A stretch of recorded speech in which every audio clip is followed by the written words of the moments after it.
But here is this new term we've been learning in the last year from Donald Trump, a term that never was talked about in mainstream media, not even on Fox News, because Media Matters broke it down until last year. It's called chain migration. Chain migration. In fact, here's Donald Trump talking about chain migration, the evils of chain migration. Clip number 5. And we want to get rid of chain migration. This man that came in, or whatever you want to call him, brought in with him other people. And he was the point of contact, the primary point of contact for, and this is preliminarily, 23 people that came in or potentially came in with him. And that's not acceptable. So we want to get rid of chain migration. And we've wanted to do that for a long time. And I've been wanting to do it for a long time. And we'll be asking Congress to start working on it immediately. There are bills already about ending chain migration. Chain migration. Keeps saying chain migration. Chain migration. Look, I have seen firsthand what Trump calls chain migration. I've seen it up close and personal. It's the story of my family. Chain migration is simply family unification. That's what it is. It is. They've made up a new term for the system we've had in place now for decades. And I'll tell you the story of my father, and I'll share this with you and how chain migration, as he calls it, and I call it family unification, or the right thing to do, has impacted my life. And I'm sure it resonates with so many others out there. You know, my Palestinian father, Abdul Musa Obeidallah, emigrated to the United States in 1957. His story is neither unique nor extraordinary. It's the typical story of an immigrant who came to this country for a better life. It's that simple. And what's special in my father's story is not that my father was an immigrant who wanted to come to America. What's special is the United States of America. That's what's special. It's an exceptional nation. George Washington, who's rarely quoted, but obviously the founding father, of the first president at least, said this about immigration: the United States should be open to receive not only the opulent and respected stranger, but the oppressed and persecuted of all nations and religions. You know, my father, who passed away 20 years ago next month, was born in the 1930s in what was then called Palestine. Israel did not come into existence as a modern-day state until 1948. After the 1948 Arab-Israeli War, my father made his way to Jordan. And there he was in his 20s. He didn't even graduate high school. He spoke basic English with an Arabic accent. And apparently his only skill was cooking. He could cook. Somehow my dad got a job at the U.S. Embassy in Jordan as a cook. And I don't think it was happenstance. I think my father, while lacking a formal education, understood what the United States of America represented and wanted to become friends with U.S. diplomats in the hope of coming here. You know, he knew, even in his early 20s, that his life and the limit of opportunities he would have in Jordan or in Palestine was far less than you would have here in the United States of America. In fact, I would have to say it was actually cruel to dream of a great life living there. It was very few people would move up the ladder at that time. Think about it, 1950s, late 40s, 1950s in the Middle East there. My father was truly one of the huddled masses yearning to breathe free. And with the help of the U.S. diplomats, he was sponsored and he came here in 1957 to a lovely place called New Jersey, beautiful New Jersey.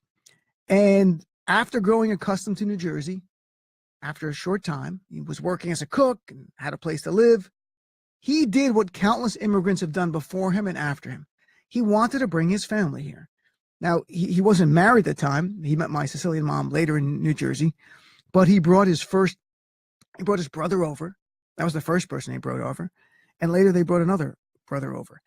For the last half century, just so people know, around 2/3 of immigrant visas have been given to families. So this is the normal thing.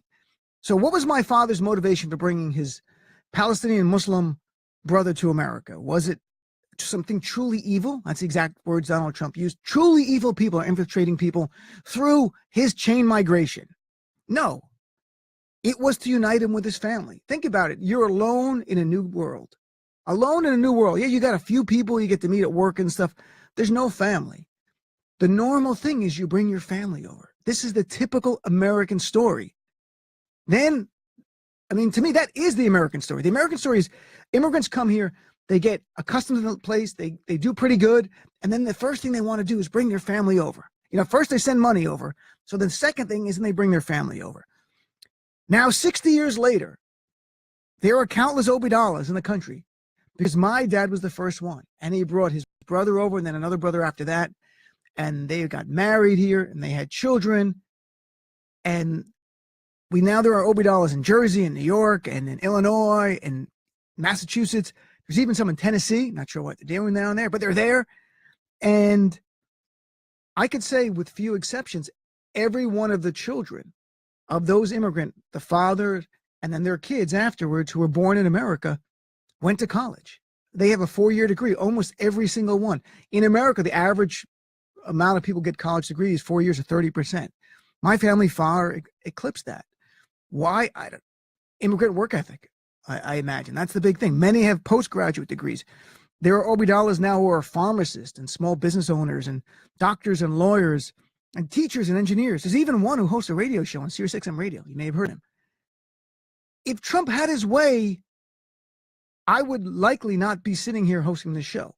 Not definite, because he was the first one, my dad. He was not the next one brought over. But he would have never got into the country if Trump had his way with the new RAISE bill, they call it, the RAISE Act, that you had to be able to speak English well, be highly skilled, or be wealthy, because you give over $1 million, you can come to the country. My dad would have not qualified for any of that. Here's the interesting thing. Many people have written articles that Donald Trump would probably not be here if not for our immigration system that favors families coming over, because his father came over, his grandfather, and they brought other family members over. If they couldn't have, they may have went back home. There are people in his administration who it's quantified, documented in articles, would definitely not be here. But for what he calls chain migration, what I call family unification, what I call the American story. Let's be blunt. This new term, chain migration, do you want to know where it comes from? It comes from white supremacists. That's who use the term. That's who have used this and who have rallied against it. As one alt-right activist put it, I remember the days when chain migration was a niche topic only discussed by the leading white supremacists like Jared Taylor and Peter Brimlow. And this alt-right guy who's on Twitter calls himself an evangelical alt-righter said, Trump isn't perfect, but be thankful. Look, the genesis of this idea of chain migration and the genesis of the idea of stopping people from bringing their family members to this country comes from one place. It comes from the white nationalists, the white supremacists. It comes from the people who were in Charlottesville and chanted, "You will not replace us, and Jews will not replace us." From those people who killed Heather Heyer, that's where this comes from. And to them, Haiti and Africa, and where my father's from, and countless other immigrants, they're all shitholes. They've rallied and said specifically, Jared Taylor and these other leading white supremacists, they want more white Europeans here. How does Donald Trump say that? Norway. That's shorthand for what the white supremacists have been calling for. That's what Donald Trump is about at his essence. This policy is not based on sound public policy considerations. It's based on one thing. It's based on demographic shifting and them wanting to stop it right now. Now, he tries to camouflage it in the idea of, we want to keep terrorists out.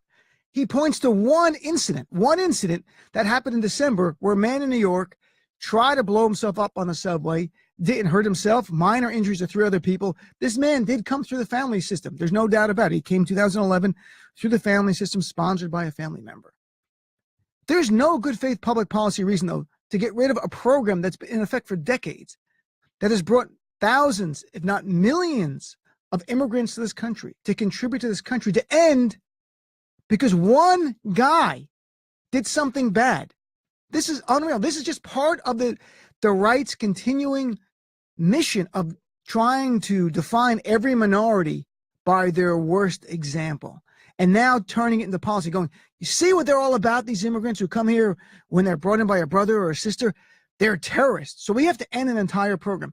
You know, Donald Trump would have far more credibility on that point if after the white supremacist terror attack in Charlottesville or the one in Portland, where a self-professed white supremacist killed 2 people on a train who were standing up for a young Muslim girl, or after James Jackson came from Maryland to New York, a white supremacist, self-avowed, came and killed an African-American man and was charged with terrorism here.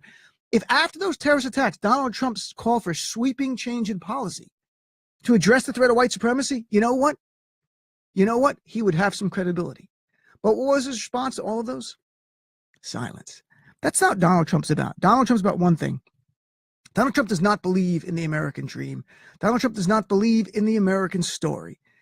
Donald Trump wants to radically get rid of both by radically rewriting our immigration laws, and despicably refers to my uncles and aunts and cousins as part of chain migration. No, they're part of the American dream. Let's be clear. This is once again a time where this is not just a fight about policy. This is a fight over the American story. It's a fight over the soul of this country. It's a fight over how do you view this nation? What vision do you have for our country? Is it an inclusive, pluralistic society where we continue to welcome people who are yearning to breathe free? Or is it a place where we only accept people who they come from Norway? Those are the stakes, my friends. So it's very personal. The choice is ours.